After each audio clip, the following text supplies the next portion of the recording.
Magandang umaga po sa lahat. Salamat sa inyong pagdalo sa ating pagpupulong ngayong umaga.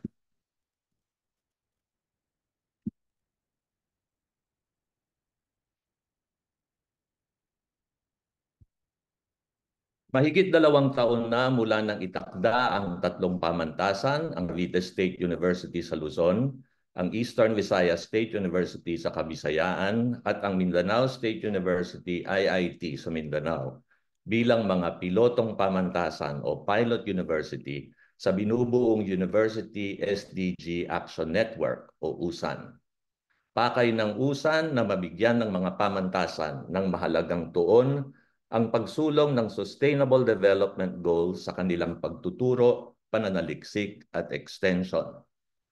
Noong nakaraang taon, nagbahagi ang tatlong pilot university sa FEP SDG Action Hour, ang palatuntunan ng Future Earth Philippines sa YouTube tuwing Biyernes ng hapon. Nagbahagi sila ng isang pangunahing proyekto bilang paglalarawan ng kanilang paglahok sa USAN. Ngayong umaga, pakikinggan natin ang ibang mga pamamaraan na inilunsad at ginagawa ng dalawa sa mga pamantasang ito para padaluyin ang sigla, kaalaman, haraya at galing nila sa ikasusulong ng mga SDG. Kasama din natin ngayong umaga ang mga opisyal ng NRCP-RFI, ang National Research Council of the Philippines Research Foundation Incorporated, na kaisa ng NRCP sa pagsulong ng pananaliksik para sa ikauunlad ng bayan. Ang NRCP ang nagpondo sa Future Earth noong 2018 at nananatiling nakapaloob sa core group ng Future Earth. Ang NRCP-RFI naman, kung saan nabibilang ang mga dating pangulo at opisyal ng NRCP, mga kasaping institusyon at kasaping individual, ay nagdesisyon kamakailan na gamitin bilang gabay ang Sustainable Development Goals sa pagsulong ng mga programa ng samahan. Sa madaling salita, ang NRCP-RFI ay kasangga na ngayon ng Future Earth Philippines sa pagtulak tungo sa ating pinapangarap na bansa at mundo. Tinatawagan ko ngayon si Dr. Luli Cruz, pambansang alagad ng Agham, para magbigay ng kanyang Hindi pagbati. ko wala sinabi ko ngayon eh. Sino yun? Well, magandang umaga po sa inyong lahat and welcome to this joint activity of Future Earth Philippines and RCP-RFI. Itong para sa kalaman ng lahat, ang FEP, Future Earth Philippines, ay tinayo noong 2017 isang grupo ng scientifico, NGOs, taga-business na concerned sa non-sustainable way that the Philippines has been operating in the past 60 years or more. Kasi may utang pa ang meron tayong utang sa ating ecosystem. The urgent mission is to advocate and work for the participation of all sectors in national effort to increase the country's biocapacity and to reduce its ecological footprint. Napagkasunduan na ambisyon ng Future Earth Philippines ay to have a progressive and resilient Philippines sustained by inclusive science and technology innovation and a culture of integrity, equity, and Filipino values. Ang medium-term goals naman ay ang to improve the national capability to attain the SDGs through knowledge to action programs for sustainability or CAPS. At saka mag-provide ng science-based policy recommendations sa kauunlad ng bayan. Ang Future Earth, FEP, is a member of Future Earth, a global network of scientists, researchers, and innovators collaborating for a more sustainable planet. At miyembro din siya ng Future Earth Asia. Si Dr. Doy Romero, ang ating representante sa Future Earth Asia, Advisory Committee. Since 2017, FEP has been nurtured by NASDOST, andyan din ng NRCP, UNIDSEA, at ngayon, pati ang UP Diliman ay tumutulong sa atin. Siya ang magbibigay din ng pondo. At ang FEP ay nanggaling na 2 beses sa Visayas, sa Iloilo, at saka sa Mindanao, sa Davao City at Tagum City. At saka nagkaroon ng mga training workshops sa Central Luzon dahil sa malaking problema sa baha dito sa Pampanga at sa Bulacan. At saka rin ang malaking problema rin ito sa ibang bahagi ng bayan. At saka nung pandemic, FEP organized a series of symposium workshops na tinatawag na Science-Based Pathways to Sustainability na may funding galing sa RIHN, Japan, RIHN, Research Institute for Humanity and Nature. It has 2 ongoing series of activities tulad ng Thursday chats na from 7 to 8 a.m. and the Filipino SDG Action Hour kung saan marami ang ating audience na ginagawa namin ito from 3:30 to 5 p.m. Magkakaroon tayo ng 98th episode sa Biyernes. We hope na, after the 100, yung naunang 100 episode, isa-celebrate natin ito kasi, at saka pagsasama-samahin natin ang mga episodes na first 100. And then we hope to continue doing this, yung SDG Action Hour, for as long as we can. So, welcome po sa inyong lahat. Welcome sa Future Earth at sa Future Earth Philippines and sa kanyang University's SDG Action Network. Magandang umaga po sa inyong lahat. Salamat, Doc Luli. Ngayon naman po, pakikinggan natin si Dr. Lydia Tansinsin, Pangulo ng NRCP-RFI, para magbigay ng kaunting pananalita tungkol sa samahan. Dr. Lydia.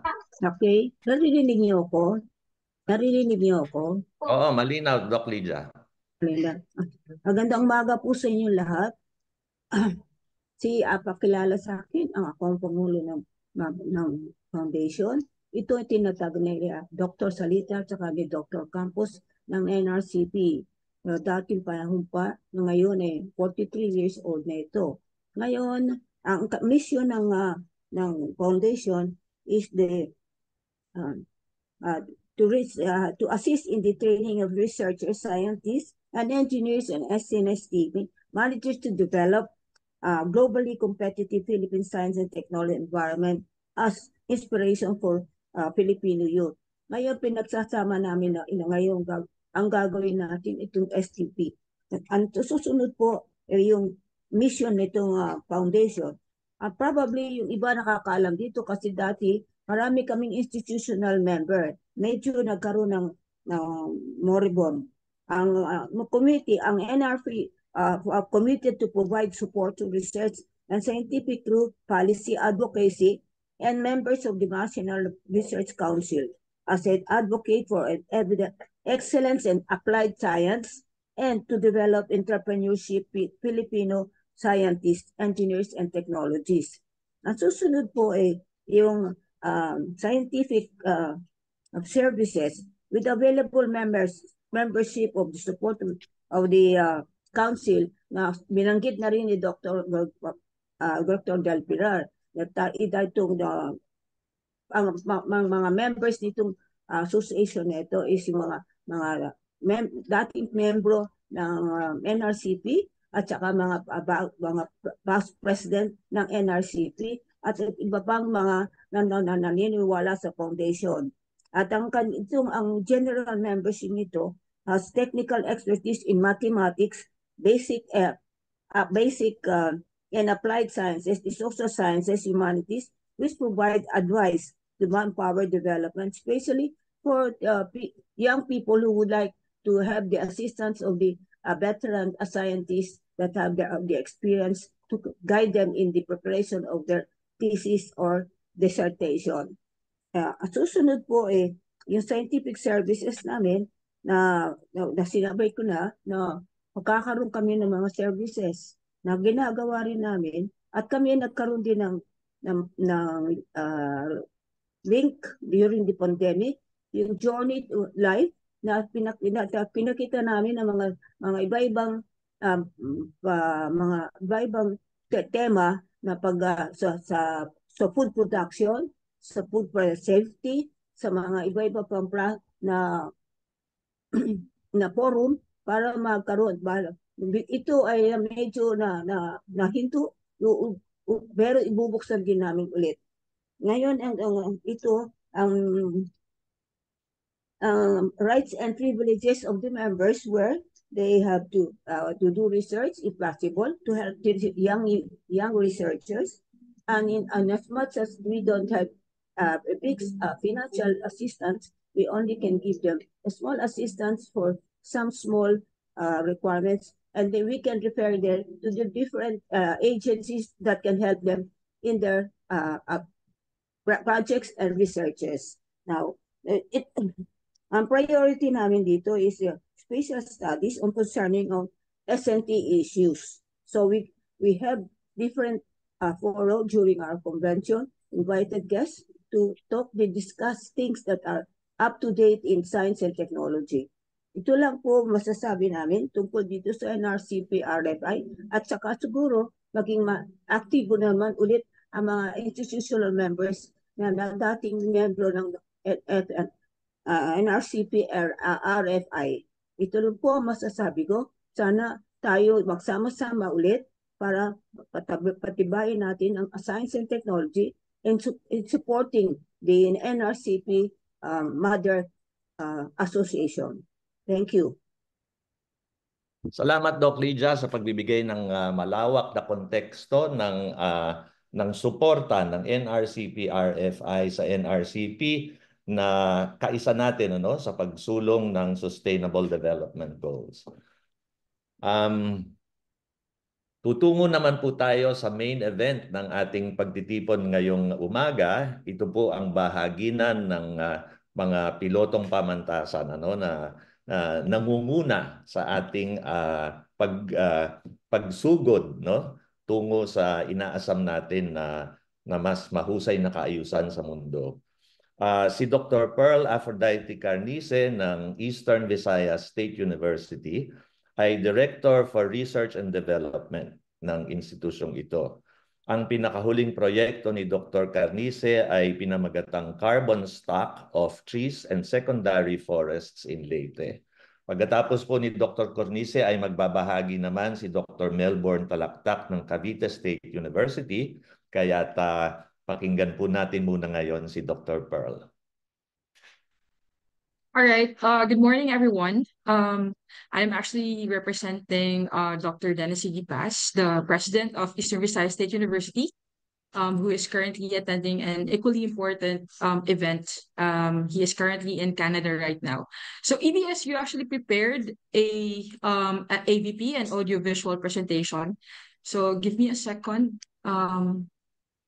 to share what we have prepared.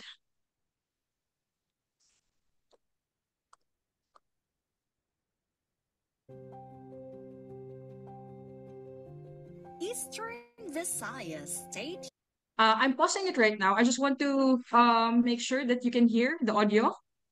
Opo, okay po. All right.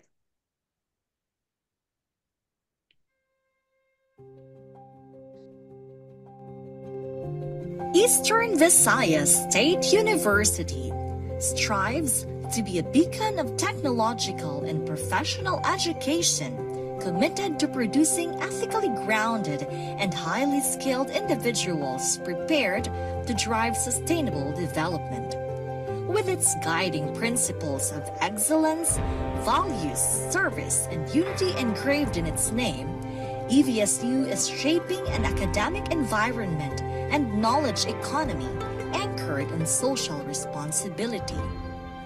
At the heart of EVSU's vision lies research and innovation. These are the driving forces behind its feat to sustainable development goals.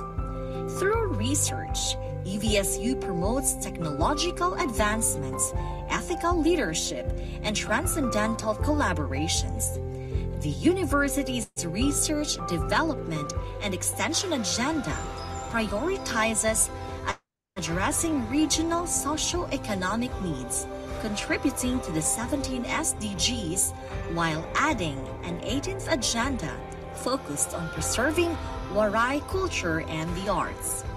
This holistic approach ensures that research outputs align with the broader global vision of sustainable development. In addressing local challenges, EVSU's research agenda focuses on SDG 4, quality education, SDG 9, industry, innovation, and infrastructure, SDG 11, sustainable cities and communities, and SDG 17, partnership for goals. The university's collaboration with partners across sectors enhances the practical applications of research and innovations, ensuring maximum societal impact. For example, EVSU's Shared Service Facilities, or SSF, and research centers such as the Eastern Visayas Food Innovation Center, or EVFIC, and Intelligent Green Box target SDG 2, Zero Hunger, by enhancing food processing technologies and promoting climate-resilient agriculture. The ongoing Smart Campus project aligns with SDG 9, industry, innovation, and infrastructure, by providing smart classrooms, e-libraries, and data centers. This transformation showcases the value of digitally inclusive infrastructure in empowering learners and educators, emphasizing the importance of sustainable technology in modern education. EVSU's iStart project, for instance, aims to mitigate flood risks in the Bangon and Binahaan rivers by protecting vulnerable populations through early warning technology. It targets SDG 11, sustainable cities and communities. Lessons from this project highlight the need for local engagement and accessible technology to ensure effective community adaptation. In collaboration with the University of Sydney, EVSU's research on the promises and perils of climate buffer infrastructure explores adaptation strategies in the face of climate change. Targeting SDG 13 climate action, this study reveals that while buffer systems are critical, community preparedness and localized strategies are essential for resilience against climate risks. Moreover, the online enrollment system across EVSU campuses illustrates EVSU's commitment to SDG 4 quality education by making education more accessible, especially during challenging times. This effort emphasizes the importance of scalable digital solutions to adapt education systems for both resilience and inclusivity. EVSU's extension programs also exemplify its dedication to SDGs. The COE Extends program in Barangay Katuogan and Kutay advances SDG 8, decent work and economic growth, through technology adoption, empowering communities with sustainable skills and creating livelihood opportunities. Lessons learned here highlight the power of skill building in generating economic resilience and promoting gender equality. In Barangay Kankaraha, the Maestra program supports SDG 2, Zero Hunger, and SDG 4, Quality Education, enhancing literacy, health awareness, and food security.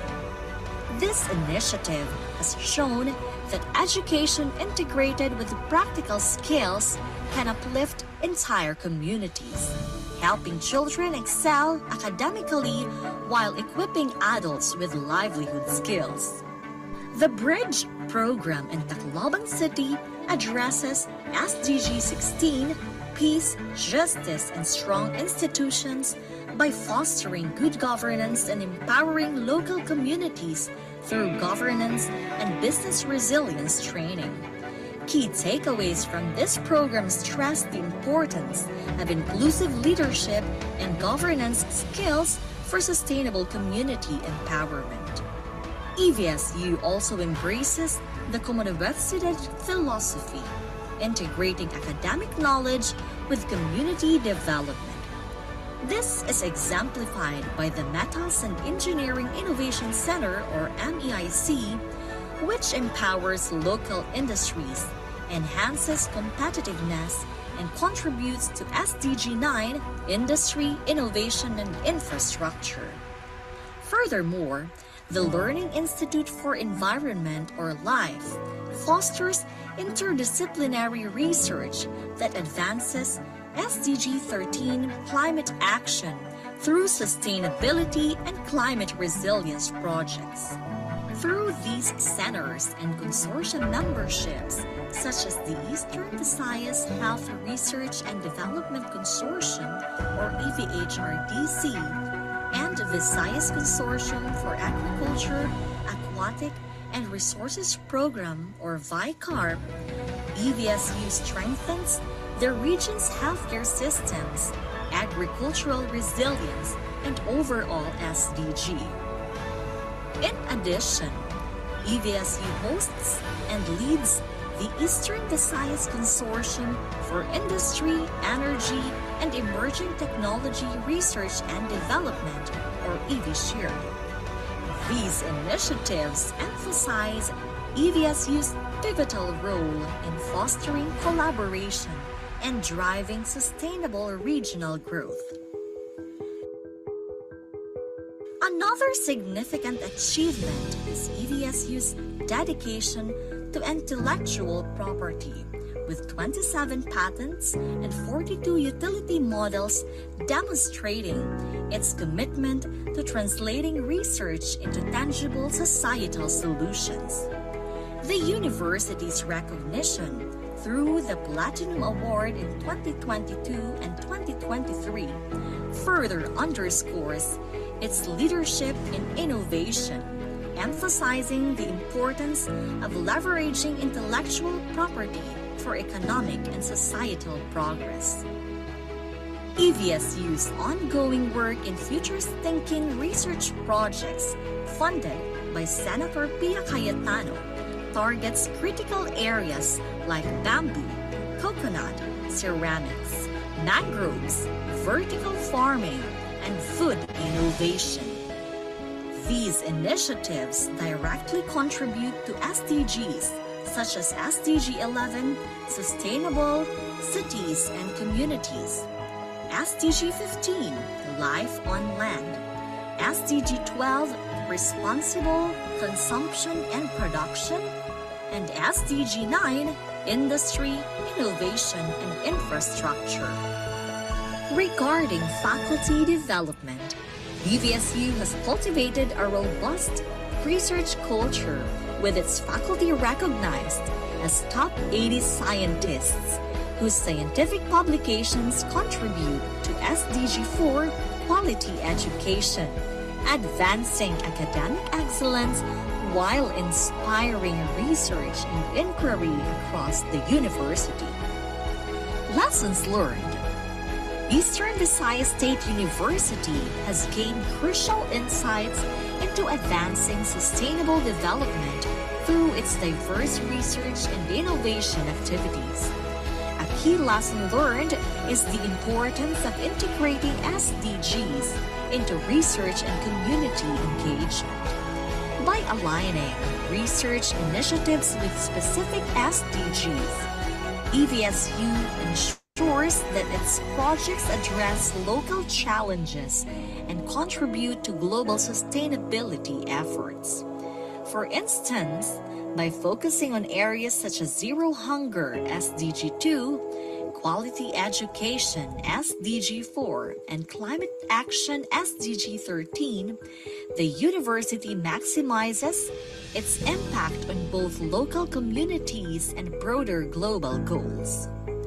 Another critical takeaway is that community engagement is vital for meaningful impact. By involving local stakeholders, EVSU tailors its research to the actual needs of communities, ensuring that projects are practical and aligned with SDG 11, Sustainable Cities and Communities. This close collaboration has proven effective in fostering sustainable and socially inclusive solutions that can be scaled up to benefit larger populations. Furthermore, interdisciplinary collaboration is crucial in addressing the complexity of the SDGs. EVSU has learned that tackling interconnected issues such as poverty, SDG 1, good health and well-being, SDG 3, and environmental sustainability requires the integration of diverse academic disciplines. This approach enables the university to develop more innovative, multifaceted solutions while strengthening the research culture and broadening the horizons for extension services. Strategic partnerships have also emerged as a valuable lesson. EVSU has strengthened its collaborations with government agencies, industry leaders, and other academic institutions, such as scientific organizations like the Philippine American Academy of Science and Engineering, or PAASE, and the Philippine Association for the Advancement of Science and Technology, or PhilAst, recognizing that collective efforts are essential to achieving the SDGs. These partnerships allow pooling of resources and knowledge, helping EVSU scale its research projects to meet the needs of the fast-changing times. Lastly, intellectual property management has proven vital in ensuring alignment and contribution to economic and social progress, particularly in SDG 9, industry, innovation, and infrastructure. By protecting and commercializing innovations, EVSU can deliver real-world solutions that drive local development while addressing global sustainability challenges. All right.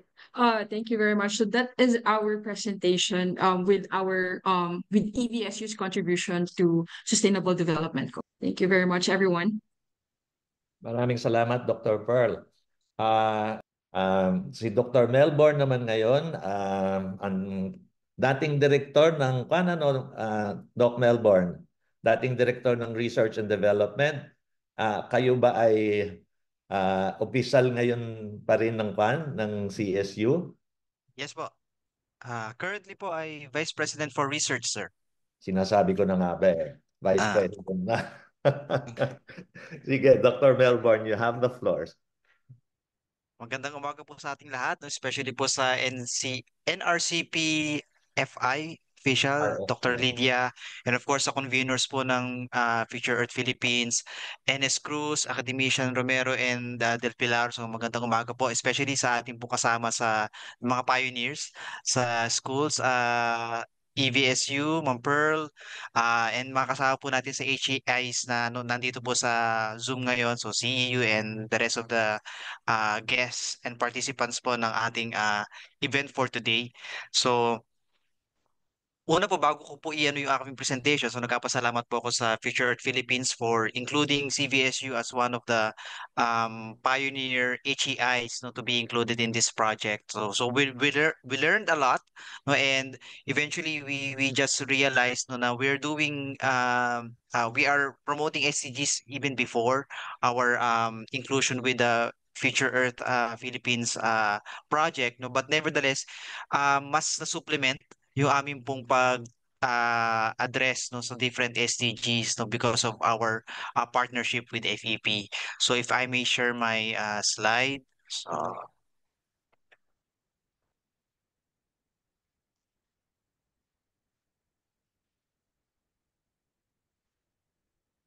okay. So in today po I will share no yung mga actually nag-collate lang po kami ng mga nakikita na po yung slide. Okay na po tayo? Okay Okay. po. So, I will just share po yung collective effort po ng CVSU with regards to our support to attain.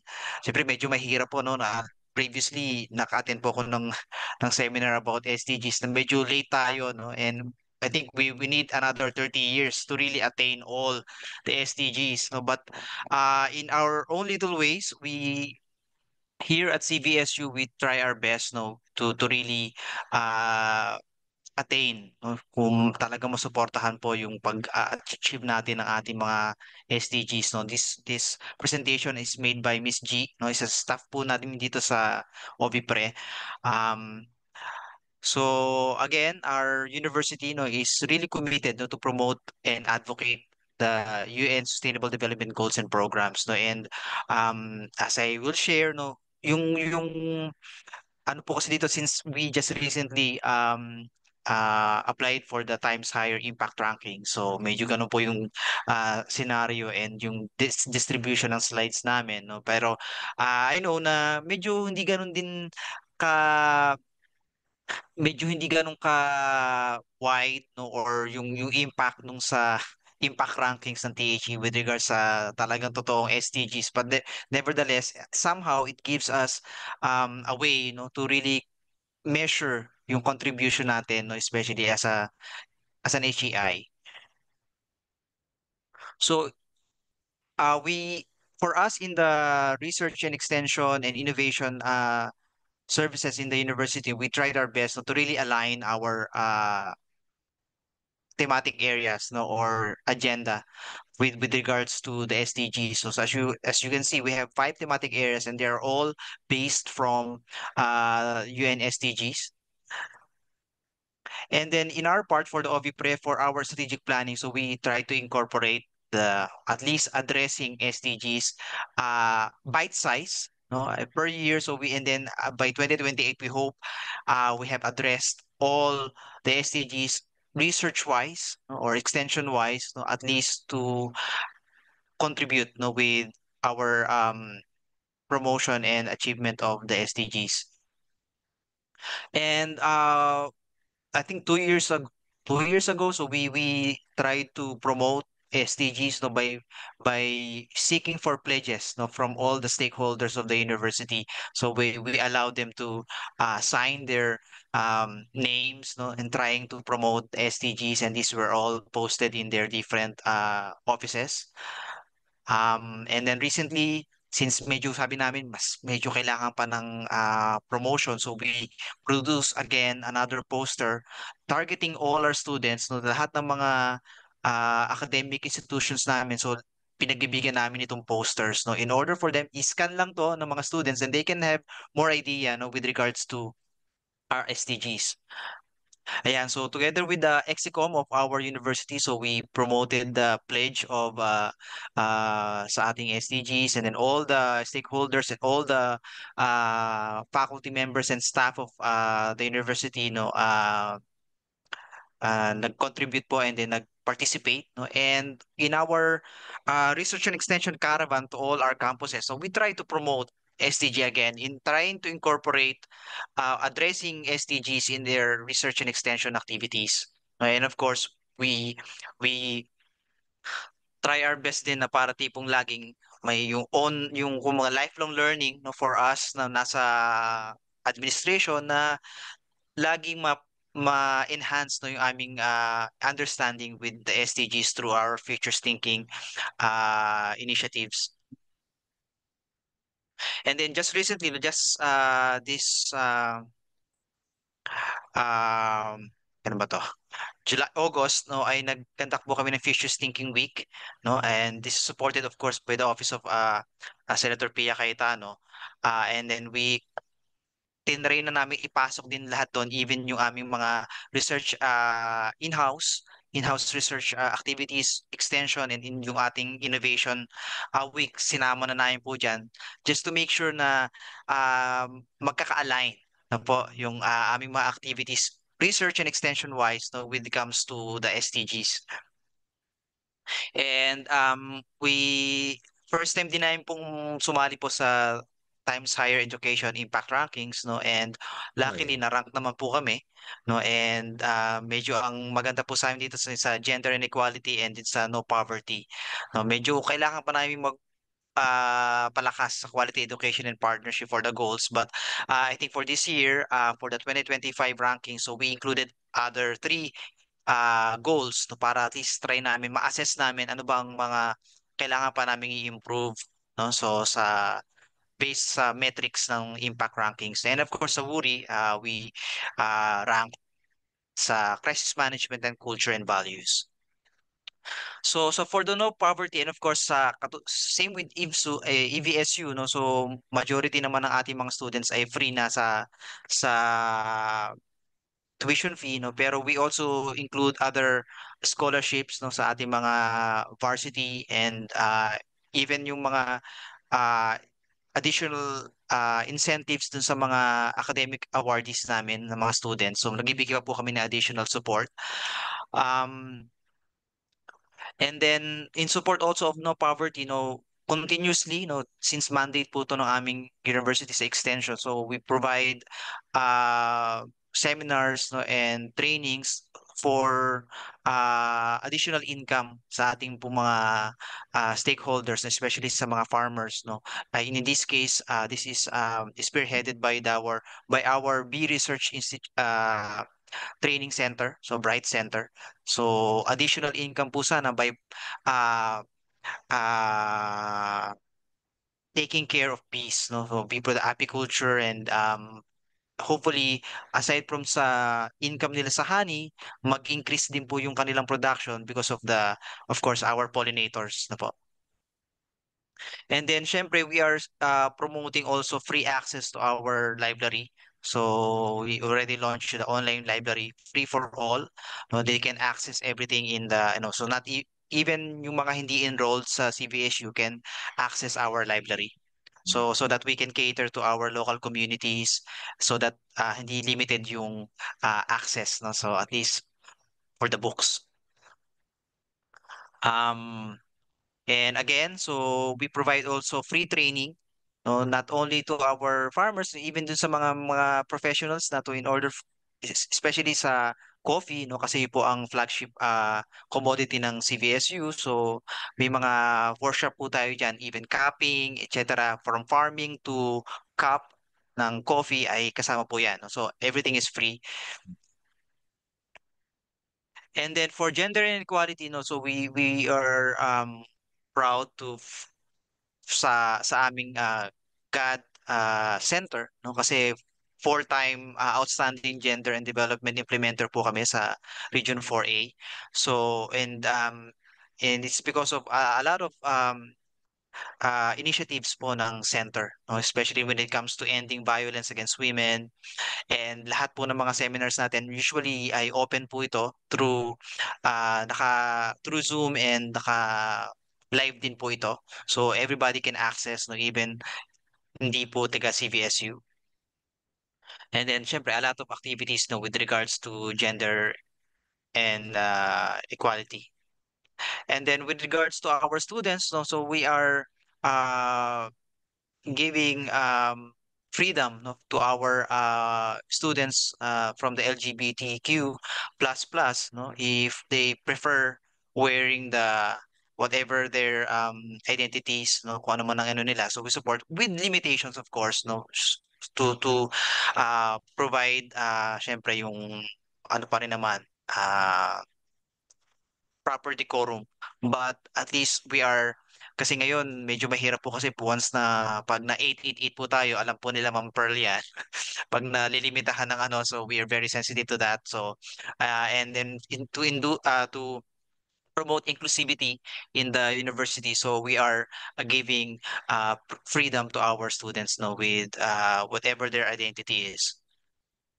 And then we, as much as possible din po, we try our best no to participate with regional consultation workshop no with regards to SDGs. And of course, when it comes to partnership, so we have a lot of, syempre kasama rin po to sa mandato natin as a university.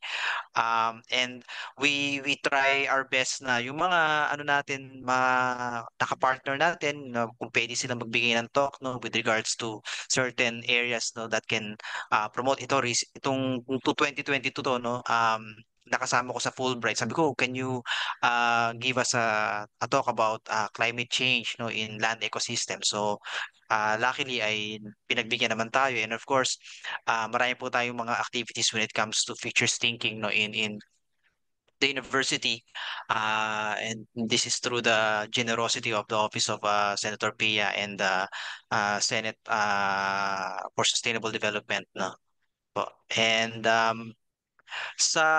we also partnered no with the G17. This is yung mga state universities, yung mga students po ito. So we nominated students no from the different campuses no, and right now marami po silang ginagawa on their own na mga projects no targeting the different SDGs no, and then we recognize them this year sa Futures Thinking Week no with their contribution no as an SDG champion. So binigyan po namin sila ng medal no SDG champion. So to recognize yung mga contributions po ng ating mga students for sustainability no, kasi hindi naman pwedeng faculty and staff lang. So mas maganda kasama po ang students no sa pagpo-promote ng SDGs. And then ito po through the help of NS Cruz no na nabigyan kami ng chance no for student exchange sa Japan.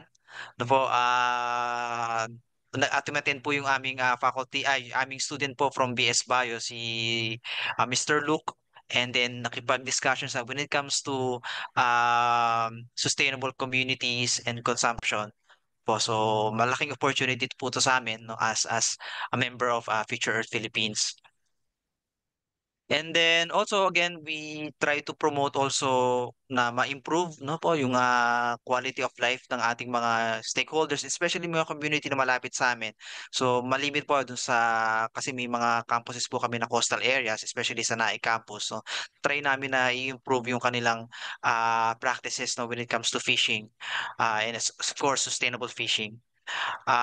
And of course yung sa improvement din po ng mga production no especially sa kasi po kung nakakarating po kayo sa Indang no ang pinagmamalaki pong product po ng Indang ay kalamay. So ngayon po tinatry na mag-introduce ng machine para mas maraming ma-produce na makatulong increase income for our kalamay makers. And then from time to time din po nagkakaroon po tayo ng feeding program sa ating mga, although syempre hindi to ganun ka sustainable no, but at least it can give baga kahit na immediate support sa ating mga students na medyo kinakapos sa baon no po. Although kahit libre po ang tuition fee ay syempre kailangan pa rin po may baon ng mga estudyante natin. So malaking tulong po to sa and kasama po namin ng Central Student Government no with regards to the promotion ng kumbaga pag napasok ka dapat ay busog para mas naiintindihan mo ang mga lessons. For the good health and well-being, so tuloy-tuloy naman din po to dahil we have our College of Nursing, and just 2 years ago na po na-establish na po ang College of Medicine namin. So now we are trying to really promote wellness no in our university, and we're making sure na lahat po ay aware na sa ano ba yung mga possible na pwede nilang makuhang help no, like for example psychiatric help, kung meron silang syempre yung mental health issues medyo lumala nung pandemic. So open po yun, especially we have a psych program, so nag-open po yung mga psychology professors namin dito ng free consultation. And of course yung natin sa One Health no, so awareness sa antimicrobial resistance no, this is also very important kasi majority ng discussion is on the human health side medyo naiiwan sa animal side. So we partnered with Philippine One Health University Network and FAO to really promote this in our university, ang tamang paggamit ng antibiotics. And this is just, kumbaga, common ano na po itong ginagawa ng aming College of Nursing, blood donation and medical checkup, no? Every year, every SEM. And we also, uh, technically hindi pa po open, no? Pero tinatry pa pong ipasok lahat yung mga equipment itong aming water quality testing laboratory, no? Kasi ang CVSU po ay talagang hands-on with regards sa watershed na hindi lang po dito sa Upper Cavite pero sa buong Cavite ay we're very vocal with conservation, no, ng ating watershed. Just to show ito, 2014 po ito, no, nung tinatra with regards sa water source, no, from Indang. So talagang very vocal po ang CVSU na i-maintain ang watershed po na untouched, no? And then for of course in support of our energy conservation, so we're doing 4-day work week, and we saved a lot, no, here. So aside from syempre dual purpose, to for our CNA. Pero malaking tulong po na nakatipid po kami ng malaki when it comes sa energy consumption. We're also prioritizing the building of green infrastructure in the university. So ito po sana yung tinatry naming ipatayo na sa research building namin. So ang taas po niyan ay panay mga solar panels na, and facade po ay talagang green, no? So literally.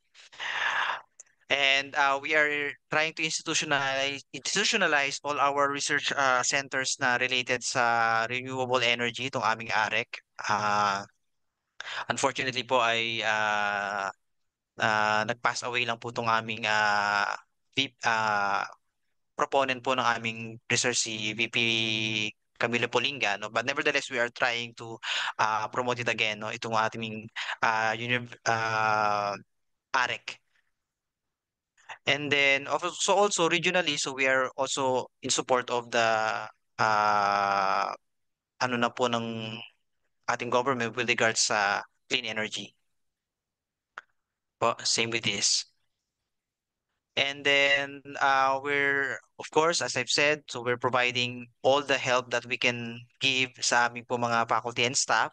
So by providing CNA, and of course, trying to address all their needs. And for example, kung may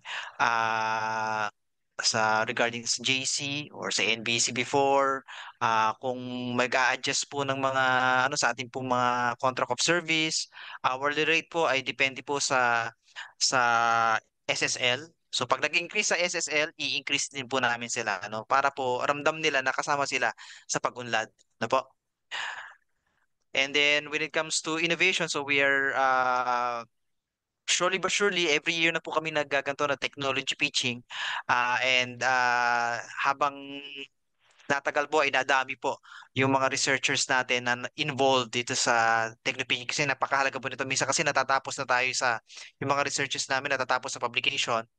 So gusto natin different level, kung hindi man siya ma-commercialize, at least ma-adapt na po ng mga farmers natin yung mga technology. And then three-peat awardee din po kami sa Platinum awardee, no, sa IPFAIL. So proud din po kami dito with help of our knowledge management and ITSO, no, kay Sir Teddy. And I said, same thing with the God sa ano po ay to reduce inequality. So very sensitive po kami diyan sa inequalities. And then we just recently opened our CVSU Historical and Cultural Museum, open po for public, para po mai-introduce po yung cultural heritage po ng not only ng CVSU but the whole Cavite po. So open po para po sa local communities po yan. And then yung aming pong plaza, open din po yan, no? And aming pong DOT accredited CVSU Agri-Ecotourism Park, no? Para po kung medyo stress na po sa Manila, pwede po, you can stay with us. No? May mga villas din po yan. So if you want to stay overnight. And then for responsible consumption production, so we have our very strict CVSU environmental management policy.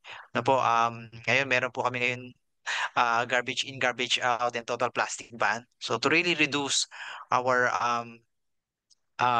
kumbaga, medyo hindi pa po namin ma-measure kung kaya namin yung carbon neutrality, no, uh, one step at a time, no, then try po namin. Ayan, ito po yung aming agri-ecotourism park. And promoting biodiversity through tourism po. And syempre po sa climate action, so annual naman po yung aming tree planting. No? Being an agricultural university, so hindi namin pwedeng iwan po talaga ang farming. And then from time to time din po ating mga students and even ating mga communities, we provide workshops and trainings for resiliency. No, alam niyo naman, medyo cliche na yung ating resilient Filipino. Pero as much as possible, especially dun sa mga areas na very prone to disasters, ay binibigyan natin po sila ng training para at least hindi po sila mahirapan during times of calamities. And then for support for coastal management, so we are a member of PEMC. So, and we are trying to, as much as possible, adapt all their policies, no, to improve the coastal management, at least in our jurisdiction. Po. And very active po ang aming mga faculty members po with regards sa water management. Po. And then we are really trying to empower our students, no, particularly our central student government, na in order for them to lead, no, kailangan siyempre maganda ang mandato, and we have a tight-knit and then full support po ang admin, no, with regards to their activities po. And so just recently, no, we revised, no, the logo of our research center to denote our alignment with the SDGs. And then, nag-revise din po kami ng mga manual. So ngayon, sinaksak na rin po namin yung SDG doon. And one of the requirements for granting grants ay they should address at least one SDG in their proposal. So hindi na po siya pwedeng kalimutan. And syempre po sa way of doing business, no? So we are very proud to share, no? Just recently lang din po, third place po ang CVSU among SUCs, no, in ARTA. No? So kasi kailangan mag-provide tayo ng best service, no, sa ating po mga stakeholders, no, as an institution. So yan, maraming salamat po sa ARTA. Ayan. And sa ating po naman mga local communities, to introduce din po kami ng Project Batas, no, barangay aktibo tungo sa alternatibong solusyon. Very supportive po ang aming College of Criminal Justice na ma-empower po ang ating pong mga local communities na kung paano po ba magandang, kumbaga sa ano ay yung public policy ay ma-introduce natin ng hindi basta-basta, kumbaga sa ano ay may training yung ating pong mga local leaders na po para mas smooth ang kanilang papatupad ng batas. Po. Yan po. So muli po, maraming salamat sa Future Earth Philippines, no, for guiding us in our journey, no, in promoting the SDGs. So muli po, maraming salamat po in behalf of our officer in charge na nasa Canada rin po. Nag-congregate ang mga boses po doon. So at sa ngalan din po ng lahat po ng bumubuo ng CVSU, maraming salamat po. Maraming salamat, Doc Melbourne.